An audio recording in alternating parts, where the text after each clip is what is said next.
Say I ask you right now how much you know about AI, and you shoot back, oh, I'm an 8 out of 10. Okay, but what does that actually tell me, honestly? It tells me absolutely nothing useful. We do this all the time, right? We throw out these arbitrary self assessment scores to just kind of quickly summarize our competence, whether it's on a resume or in a meeting. But look, in a field moving as wildly fast as artificial intelligence, a single vague number isn't just unhelpful, it's actually an illusion. Because think about it for a second. If you're an 8 out of 10, I immediately have to ask, what kind of AI? Which specific task? Does that 8 out of 10 mean you can reliably detect when a model is hallucinating a bad answer? Does it mean you know how to lock down and protect sensitive company info when you're prompting? Or does it just mean you can take a neat trick you learned in one AI tool and effectively transfer it over to a totally new situation?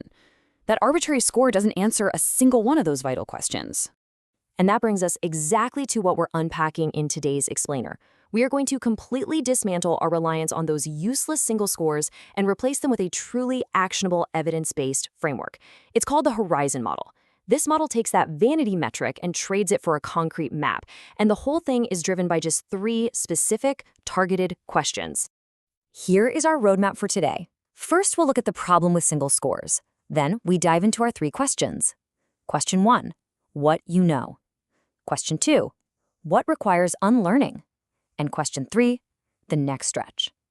Finally, we'll wrap up by actually creating your learning map. Let's jump right into section 1, the problem with single scores. We really need to move away from arbitrary numbers and focus on bounded tasks. So, the big issue here is that we dangerously mistake mere familiarity for actual explanatory depth. Cognitive science researchers Rosenblatt and Kiel actually call this the illusion of understanding. It's kind of like how we all assume we know exactly how a zipper works, right? Until someone hands you a pen and asks you to actually draw the mechanism. Suddenly you realize you just know how to zip it. You don't actually know how it works. Look at the contrasts on the screen. Familiarity is saying, yeah, I know what prompting is.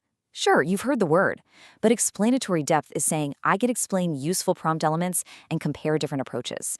Those are 2 wildly different levels of capability.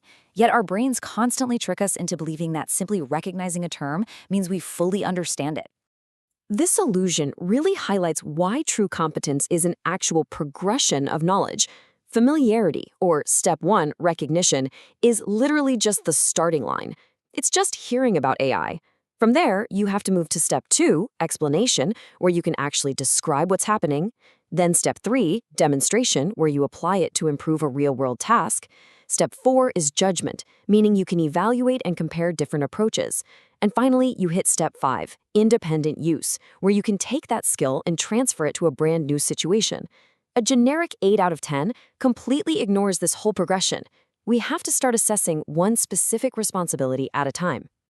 Which takes us to section 2 and the first of our 3 core questions. Question 1, what you know and how to defend your knowledge with evidence. In the Horizon model, if you want to claim you know something, you have to make that knowledge observable. What's really brilliant about this framework is that it forces absolute accountability. You can't just say, oh, I know how to write an AI prompt. You have to back it up. I can explain it by doing X. I can demonstrate it by doing Y. And here is the real kicker, the artifact. An example that supports my claim is, look, if you cannot produce an artifact, a real output, a saved workflow, an actual document, then your skill is, frankly, just not yet demonstrated. And you even have to own the limitation, meaning you know exactly under what conditions your shiny new capability might actually fail. Once we've nailed down what we can actually prove we know, we move to section 3. Question 2, what requires unlearning? This is where we audit your assumptions. Now, this is absolutely crucial, and it's something that will change your daily workflow immediately. Unlearning is not about erasing your prior knowledge. Your past experience is hugely valuable. Instead, unlearning means taking an old model you rely on and shifting it into a conditional, tested model. The old model basically says, well, this worked before, so it should work here. But the tested model evolves. It says it works when these specific conditions are present. You are actively hunting for the assumptions, those comfortable old habits that might completely mislead you in a new AI-driven context. Let's ground this in a real example by auditing a super common assumption. Human review makes the process safe. Why does that feel reasonable? Because, hey, there's a person in the loop. But where might it fail? Well, it fails when that human reviewer lacks the time, the evidence, or the actual authority to catch an AI error. The evidence that changes our belief comes from looking at observed catches, misses, and how long escalations take. We aren't just memorizing a new replacement slogan here. We are rigorously hunting for failure conditions in the things we already believe. Now we're ready for real growth. Section 4, Question 3. The next stretch. How to choose an achievable capability that actually requires effort. Look, durable learning simply does not happen in your comfort zone. If you're already working independently, you're in comfort.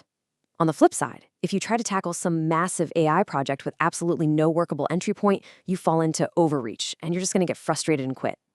The absolute sweet spot, sitting perfectly in the middle, is the stretch. A good stretch requires real effort, it requires feedback, but it remains entirely achievable. This is exactly where you want to aim your next project at work. This whole idea taps into cognitive psychologist Robert Bjork's concept of desirable difficulties. You have to ask yourself, why doesn't easy performance lead to long-term learning? Well, because if it's too easy, your brain just doesn't bother deeply encoding the information.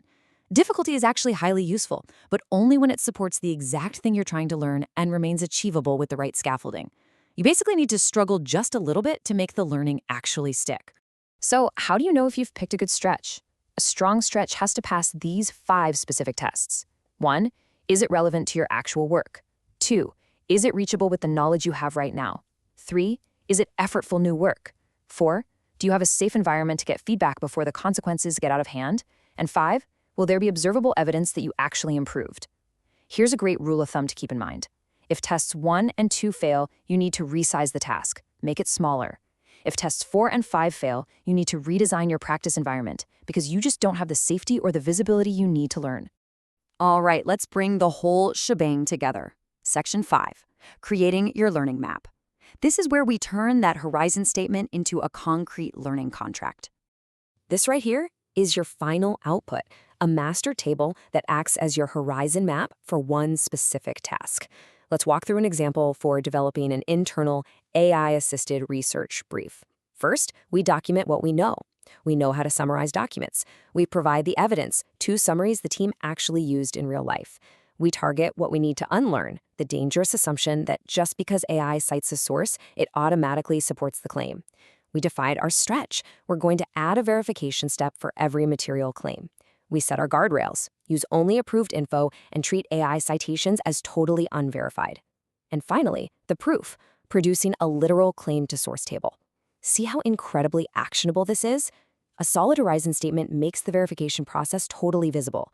It's literally a working contract with yourself, which is miles away from a useless 8 out of 10 score.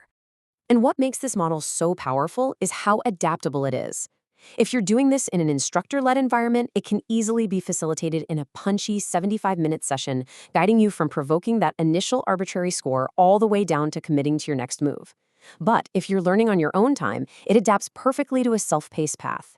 It creates this continuous loop where you calibrate, attempt a task, check it, unlearn those old assumptions, stretch your skills, and retrieve that knowledge again later. And hey, you don't just have to take my word for it. The Horizon model isn't some fluffy corporate buzzword framework. It is heavily backed by decades of robust learning science. We've got Rosenblatt and Kyle finding that scary gap in our causal knowledge. We have Dunlowski proving how practice testing creates durable learning. We've got Sinha and Kapoor on the literal value of productive failure. And of course, the Bjork Lab, confirming that retrieval, spacing, and variation create that highly useful, desirable difficulty we were just talking about. This is evidence-based skill building, pure and simple. Which brings us to our final core realization for today. The result of assessing your capabilities should never, ever be a score.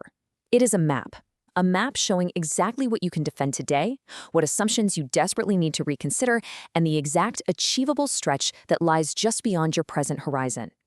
So I'll leave you with this to ponder as you tackle your work today. What is your next useful move? And exactly what evidence will you produce to prove it? Thanks for joining me on this explainer, and we'll see you next time.